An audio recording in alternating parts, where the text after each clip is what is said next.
Well, everybody can relax. I found the car. And unlike its theatrical counterpart, it doesn't need brakes, brake pads, steering box, transmission, rear end, also rings, maybe mufflers, or a little wiring. This is Ectotron. He's the 35th anniversary mashup figure for Ghostbusters and Transformers. And yes, saying that out loud does make me feel old. I turned 8 years old in the summer of 1984 when Ghostbusters came out. Yeah, do the math. So, yeah, when I first heard about this guy coming out, a lot of my friends were just filling up my messenger inbox and my texts with, oh, you've got to see this, you need to get this, and, well, he was an early birthday present to myself. So, like I said, this is Ectotron, or as he's known in the Ghosts of Cybertron comic from IDW, Ectonymous Diametron. Just don't call him Ek, he hates that, which is probably why Bumblebee calls him that so much in the first issue. But yeah, he is the Ecto-1, and he comes with this little Slimer here, just a little green translucent piece of soft plastic, a little Class 5 full roaming vapor, onion head, Ghost of John Belushi, whichever you prefer. No paint apps on the mouth or around the eyes, which isn't really a big deal. I mean, he is kind of otherworldly looking when the light hits him just right. Kind of reminds me of how he looked when he went through the wall at the Sedgwick when Ray was first hunting him. So just kind of a neat little thing to have, a little Slimer. But here's the main event. Here's Ectotron. He is a 1959 Cadillac. Rolls very nicely. Of course, this kind of Cadillac was modified by Miller Meteor, first to be an ambulance, then it was a hearse, and then Ray and Egon got their hands on it. So, like I said, it rolls very well.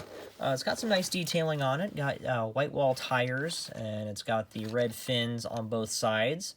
Also has the No Ghost logo on the front driver and passenger side doors.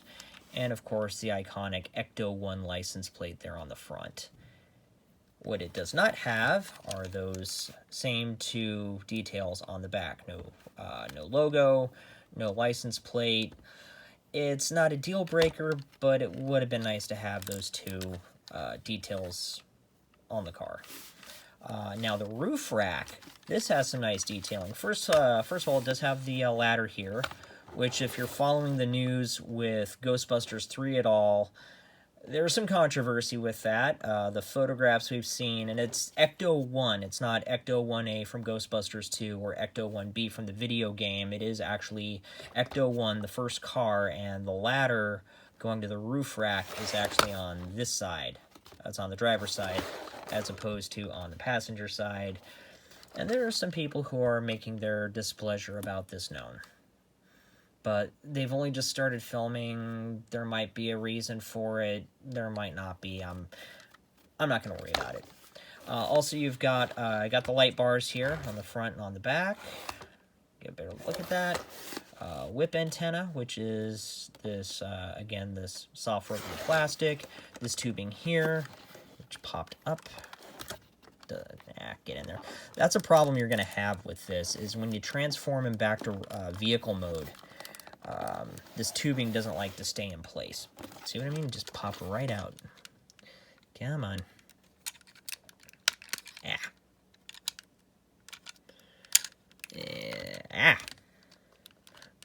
Moving everything. There we go. So again, soft rubbery plastic. It is supposed to come off, just not yet. Take a look at the roof rack. So this gray piece here, that's actually the siren. This white piece is the HVAC unit. This double-barreled whatever is actually a ghost sniffer. This is a marine radome, half radar dish. And no, I didn't make any of those up. Those are actually listed in the Ectomobile User's Manual, which is a thing. And yes, I am such a dork that I actually have one. Anyways.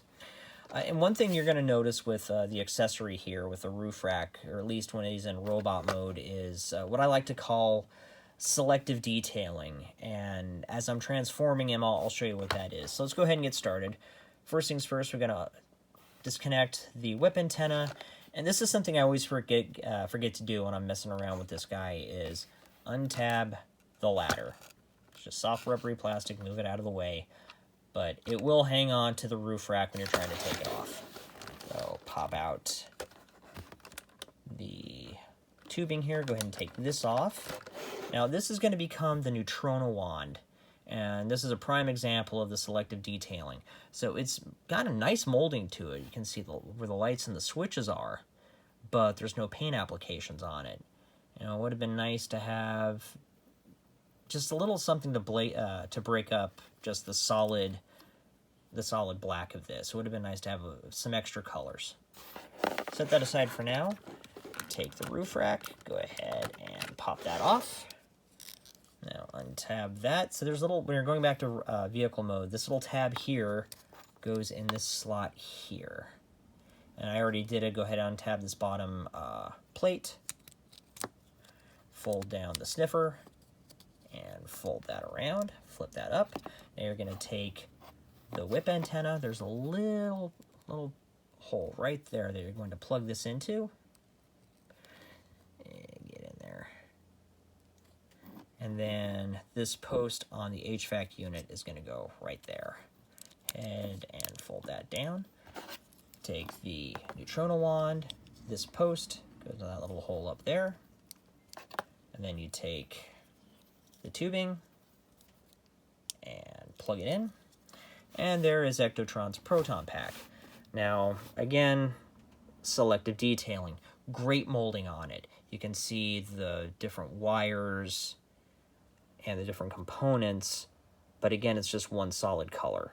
I mean, even some red paint here on the bottom of the pack for the cyclotron would have been nice.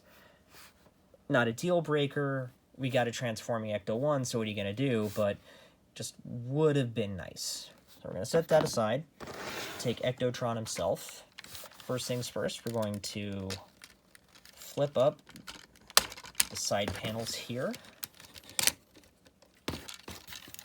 And untab the back half. Now flip down the shin guards here. Bring out the legs, and the knees are going to snap into place. Close them back up. A lot of times the feet will just stay down. Sometimes you have to fold them down, sometimes you don't. Split the legs, and the back door is going to flip out to become his heels.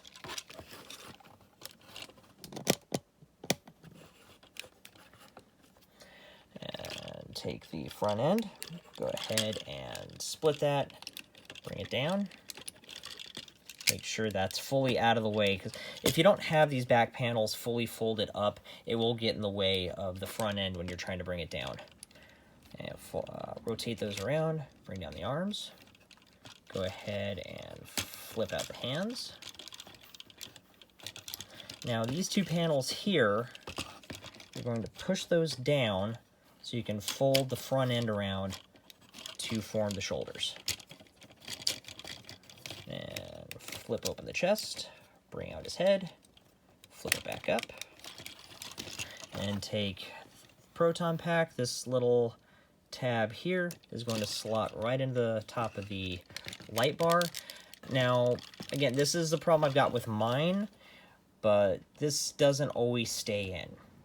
A lot of times I'll be messing around with them. Just last night, I had this guy out and had the pack on, popped off, and I had to go hunt for it for about 5 minutes. Now he can hold the proton pack, or the, there we go, just popped right off. So I'm going to pop off his Neutrona wand, show you how he can hold the weapon. Stay this time. So he has no wrist articulation at all, except for folding in for transformation. So the post here where it plugs into the roof rack is basically how he holds it. So you can't really hold it like two-handed like the Ghostbusters do unless you go ahead and just slide it into his hand that way and kind of manipulate his hand so it kind of looks like he's holding it two-handed. It doesn't really work, but he can still hold it this way. So speaking of articulation, So he's got 2 joints here in the shoulders for transformation. His head is on a little bit of a ball joint, up and down a little bit, not too much. Proton pack fell off again. Get back on there. Bicep swivel, 90 degrees at the elbow. Pretty good on the legs there, but that's as far as his knees go. And he has no ankle tilt. But look at some of the detailing on him. I mean, first of all, his color scheme really looks like a Ghostbuster uniform. The tan here in the chest, on the arms, and down the legs really looks like one of their flight suits. And his waist here looks like one of their utility belts. And if you really look closely here, you can see the nameplate does say Ectotron. And if you look at his head, you know, he's got what look like ectoscopes or paragoggles, whatever you want to call them, and you can see his eyes underneath it.